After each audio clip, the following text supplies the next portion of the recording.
기독교적 가치로 세상 이해하기 세 번째 허무주의 이야기다. 세 번째, 허무주의에 관한 것이다.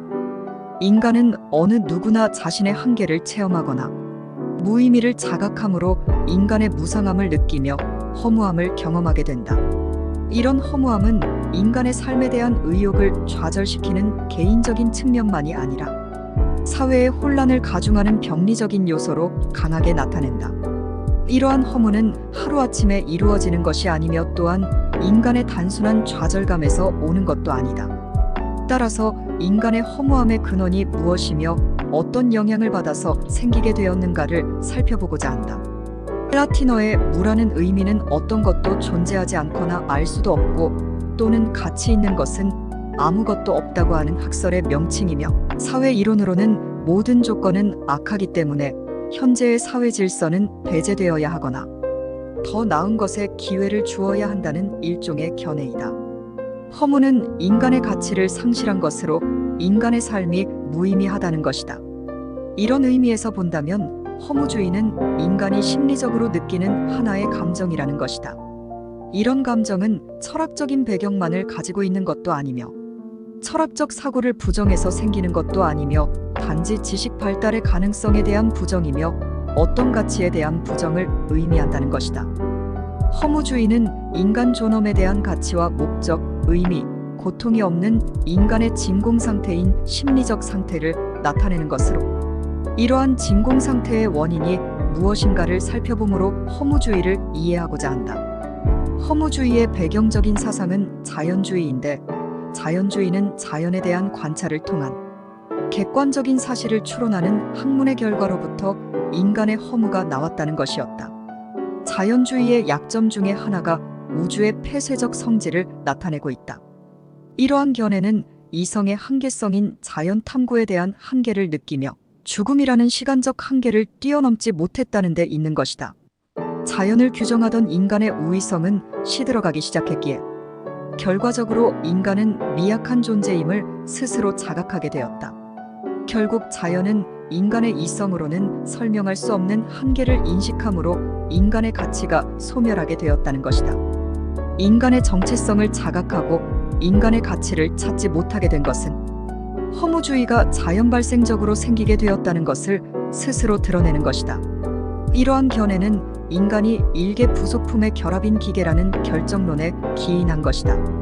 인간은 고등으로 발달한 생물이며 화학적이며 물리적으로 매우 고등하다는 것이다.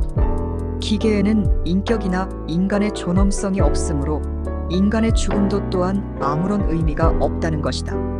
인간의 죽음은 고장이 나면 못 쓰는 기계의 고장과 같음을 의미하며 화학적, 물리적으로 소멸하는 것으로 이해함으로써 인간의 가치를 찾기에는 역부족임을 경험하게 된 것은 결국 인간의 의미를 설명하지 못하였다는 것이다.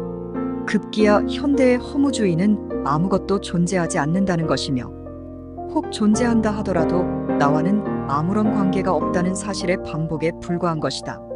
이러한 현대의 허무사조는 삶의 의미를 깨닫기보다는 삶의 의미를 부정한 결과 인생은 허무하다는 것이며 생의 가치에 대해 소중함을 인식하지 못하는 것이다. 이러한 허무주의는 다분히 파괴적인 요소가 있음을 살필 수 있다. 신의 속박으로부터의 탈피나 도덕적 가치에 대한 부정, 그리고 근대와 현대의 급속한 과학 문명의 발달은 인간의 정신적인 수용의 미급함으로 인해 인간의 유한성을 뼈저리게 느끼는 한계 상황에 다다른 것이다. 이러한 현상을 자기상실이라 표현하기도 하는데 이는 서구의 허무주의의 모든 것의 가치체계가 완전히 무너진 허탈 상태의 갈등이요 신념의 상실에서 온 절박함임을 나타내는 것이다. 허무와 실존은 인간됨을 상실하기에 매우 적절한 환경을 조성하였다는 것은 인간은 선을 행하기보다는 악을 행하기가 수월하기 때문일 것이다. 허무는 자기를 부정할 뿐만 아니라 타인에 대해서 유해한 영향력을 행사하며 파괴를 자행하게 된다는데 심각한 문제가 있을 것이다. 이러한 인간 생활의 가치인 도덕의 파괴는 신의 상실과 무관하지 않다는 데 있다. 실존 철학자들의 진단이 신의 상실, 인간의 상실이 빚어낸 결과로서 서구 허무주의의 모든 것은 가치 체계가 완전히 무너진 허탈 상태의 갈증이요 신념의 상실에서 온 절박함임에 틀림없다. 이러한 허탈 상태의 배경에는 인간의 존재인 물음에 해결을 주지 못하는 중것들의 상실이 있는데, 즉 신의 상실과 매우 밀접한 관계가 있다. 신의 존재를 묵인하거나 신의 존재 자체를 거부하는 등 인간의 우위성을 강조하는 경우는 인간 자신이 모든 문제를 자체적으로 해결을 할 수 있다는 긍정적인 면을 제공하고 있다. 이렇게 자발적인 인간의 역할은 인류의 역사를 뒤돌아보아도 끊임없는 악순환으로서 역사의 한 부분임을 알 수 있다.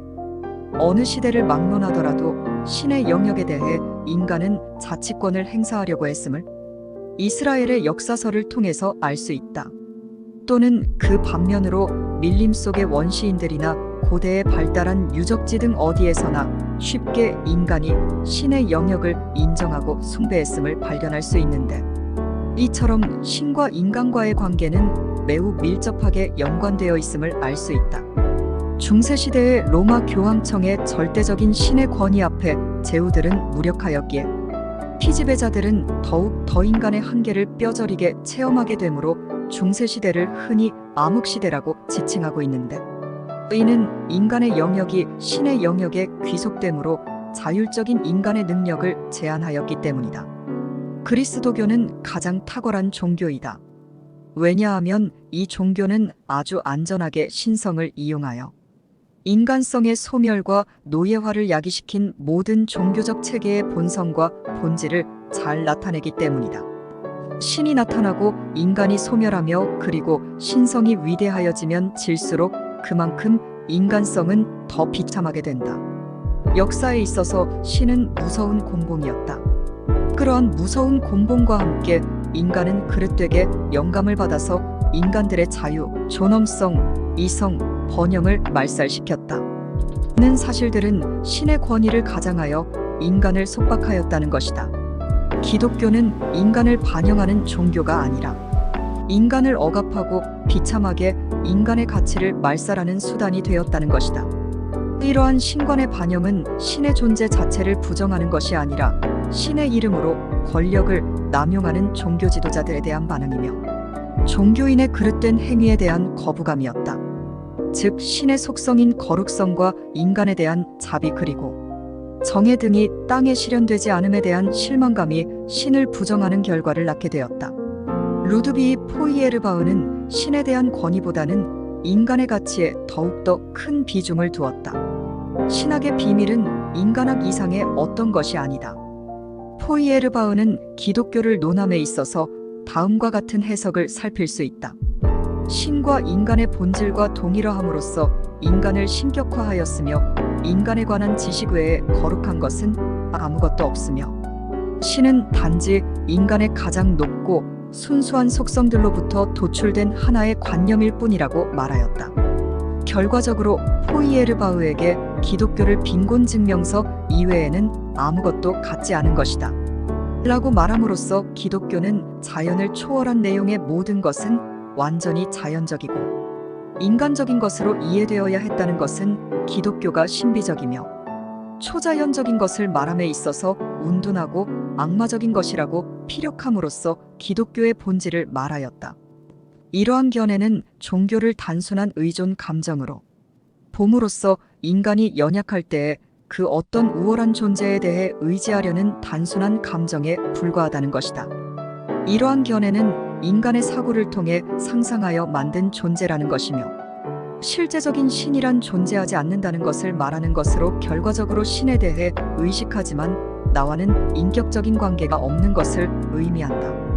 신과 인간과의 상호관계가 없음을 말한 것은 인간의 소외론을 지적한 것이다.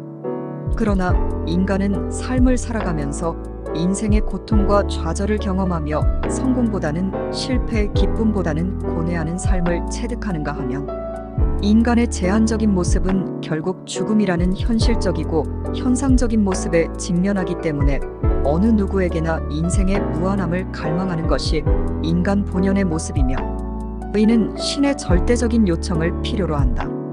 이와 유사한 프리드리히 니체도 다음과 같이 말함으로써 종교에 대해 비판하였다. 기독교의 윤리는 노예의 윤리이다. 하나님 앞에서 모든 인간이 평등하다는 것은 기만이다. 저 세상, 최후의 심판, 영혼의 불멸성과 같은 개념들은 현실을 부정할 뿐만 아니라 사제가 주인으로 되고 주인으로 존속하는 수단들이다. 교회에 드높여진 이상들은 삶 속에서 모든 피와 사랑과 희망을 빨아들이고 인간성을 저하시키고 타락시킨다. 십자가란 가장 은폐된 형태의 상표이다. 라고 하였다. 이와 같이 말함으로써 종교는 인간에게 무익한 것임을 말하고 있다. 그 외에도 막스, 알타이저, 루빈스타인 등의 견해들이 있으며 이들의 대부분은 무신론에 대한 것이다. 무신론은 신 없이 인간의 힘으로 스스로 해결하려는 사상의 일파로서 신의 영역으로부터 탈피하고 인간의 가치를 인간 스스로 자립하는 인간성을 실현하고자 하는 의도는 가치 있는 것이며 중요하다고 여겨진다. 그러나 인간 중심으로 인한 결과의 혼란과 상처를 항상 직시해야 한다.